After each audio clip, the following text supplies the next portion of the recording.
Welcome to This Explainer. Today, we're taking a close look at some incredibly powerful teachings from Latter-day Saint leaders, and we're going to discover exactly how to build spiritual resilience in what is, let's face it, a pretty turbulent world.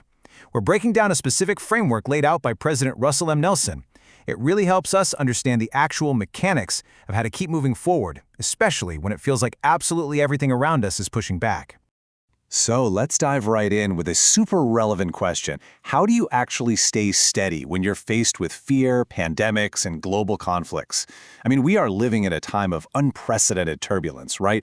We're surrounded by armed hostilities, endless uncertainty, and just this general sense of panic in the air. But the core message we're looking at today is a really empowering one. It's the idea that while we obviously can't control the actions of nations or natural disasters, we absolutely have control over ourselves and our own forward progress. And that brings us to a really fascinating concept, momentum. It's a physical reality. Just think about a basketball game for a second. Imagine one team hits this beautiful three-point shot with just 5 seconds left. They steal the inbound pass and boom, score again right at the buzzer. They carry this huge, palpable surge of momentum into the second half, and that energy often wins them the game. Or think about walking through a fast-rushing stream. If you just stand straight up and stop moving, the water's going to knock you right over. But if you lean into the current, get a firm foothold, and just keep moving, the momentum of your movement is actually what keeps you steady. Now, as we've seen, momentum can swing either way. And right now, well, the world is pulling really hard toward the negative. We're seeing this rapid intensification of fear, contention, and discouragement. This negative momentum is a powerful force.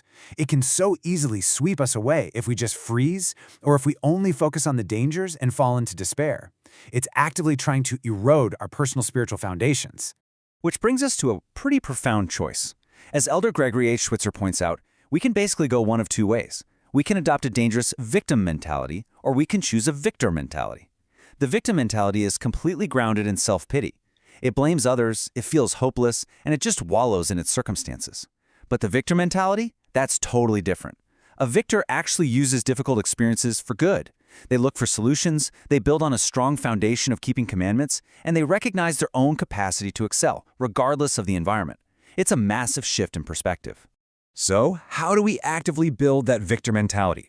Well, President Russell M. Nelson outlines 5 highly actionable steps. Get on the covenant path. Discover daily repentance. Learn about God. Seek miracles, and end conflict. Let's walk through each one of these to see exactly how they generate that forward spiritual drive. Action 1. Get on the covenant path. Raising a sin-resistant generation. Let's see how this first step builds our foundation. Getting on the covenant path isn't just a one-and-done event, right? It's a process. It's about building spiritual integrity over time. Joy D. Jones shares a really remarkable insight here about teaching children. She explains that by helping kids establish consistent, daily habits of promise-keeping, like, say, a young boy promising not to tease his sister for just 1 day, and then maybe 2 days, we're actually empowering them. A whole succession of small, successfully kept promises builds the exact spiritual integrity they need to keep much more holy covenants later in life. You start early, you stay steady, and you build that rock-solid foundation. The absolutely crucial point here is that true covenant keeping is totally independent of our circumstances. Take the classic biblical story of Shadrach, Meshach, and Abednego facing the fiery furnace. They told the king that their God could save them, but if not, they still wouldn't worship the idol. They weren't basing their obedience on whether or not they'd be delivered. And that is ultimate spiritual momentum, staying true to a promise regardless of how hot the fire gets.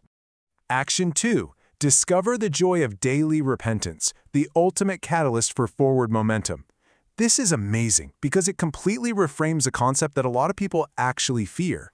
Instead of just dwelling on our imperfections, President Nelson and other leaders teach that repentance is literally the key to pure faith. It's not a punishment at all. We shouldn't fear it, and we definitely shouldn't delay it. In reality, it's a joyful, daily choice to put off the natural man. It is the ultimate catalyst for progress because it allows us to quickly cast out negative influences and keep our momentum moving in a fiercely positive direction. As Elder Dieter F. Uchtdorf points out, God works from the inside out. While the world is constantly trying to change people by altering their outside circumstances, God uses the cleansing gift of repentance to transform our hearts directly. It completely shifts how we view our own transgressions, taking us from feeling hopeless and irredeemable to feeling incredibly hopeful and renewed. When we practice honest, sincere repentance, no guile, no hypocrisy, we experience some seriously powerful positive results. We align our will with God's. We invite peace into our lives. We literally cast out Satan's influence. Because it's clear, right? Teaching one thing but living another in secret is a surefire way to destroy your momentum. True, honest repentance is the fuel for our forward drive. Actions 3 and 4. Learn about God and seek miracles, overcoming the roadblocks of discouragement. So what actually happens when our momentum hits a wall? Well, as we try to learn about God and seek out miracles, we're inevitably going to face discouragement. It happens to all of us. But Elder Val R. Christensen provides a highly practical 3-step framework for when we hit those major challenges, real heavy burdens like maybe a failing business, a severe illness, or major friction in a family. To overcome that discouragement, he advises us to first work on changing our attitude, even if we literally cannot change the circumstance. Second, we have to be willing to accept help from the people around us. And third, we need to deeply develop our trust in the Lord. And this idea perfectly captures how we develop that trust. Quoting Alma chapter 34, we get a gentle reminder that some problems simply take a very long time to solve. There just isn't always a quick fix. Because of that, we have to put a little more patience into the process and place a much greater amount of faith in the Lord. Seeking miracles doesn't always mean getting instant relief, you know? Sometimes the real miracle is just finding the strength and the patience to endure the process itself. Action 5. End conflict in your personal life, becoming peacemakers. This final action requires us to take a hard look inward at how we're treating the people right around us.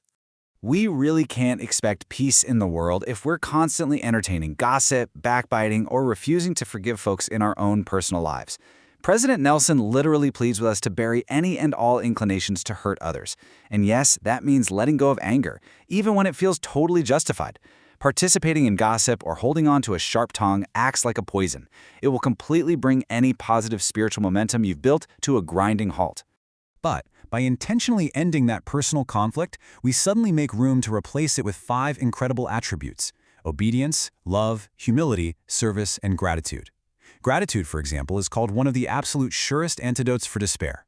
And service, well, that requires us to surrender our ego entirely. By practicing these actions, we make sure our momentum stays positive, which keeps us balanced and safe as we navigate forward. Ultimately, all of this reveals a profoundly empowering message. The broader world might feel like it's spinning totally out of control. And sure, we can't control the nations or the calamities out there. But we absolutely can control ourselves. We control our reactions and our daily discipleship. Positive spiritual momentum is the exact tool that's going to keep us standing strong. Remember that rushing stream we talked about at the very beginning? When that icy water hits your chest, you have a choice to make. So I'll leave you to ponder this. Are you going to lean into the current with faith and daily action to find your balance? Or are you going to let the fear of the world sweep you away? Thank you so much for joining me for this explainer, and I invite you to really reflect on what your very next step is going to be.